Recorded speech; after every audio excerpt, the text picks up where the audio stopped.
Hey, Monkey Squad. This is Monkey Bro here. Yeah, the one who doesn't scroll endless vines on a phone.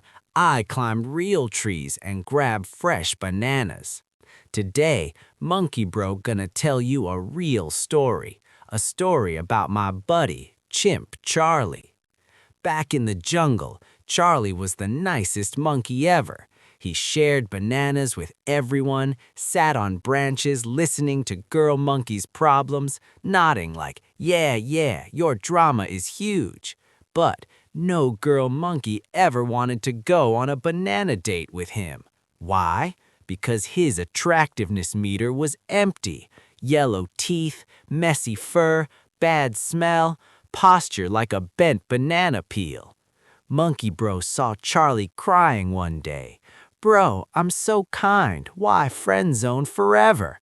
Monkey Bro grabbed him by the tail and said, Listen, Charlie, jungle rule is super simple. Girl monkeys check 2 meters, attractiveness meter and kindness meter. Fill only one, game over. Fill neither, banana peel slip. First, fill that attractiveness meter. Monkey Bro told Charlie. Every morning, jump in the river, clean up, scrub teeth with banana leaf, fix fur, stand tall like you're climbing the tallest tree. Eat good stuff, fresh bananas, mangoes, no lazy junk. Exercise hard, swing, jump, run through vines. Confidence comes automatic, and social status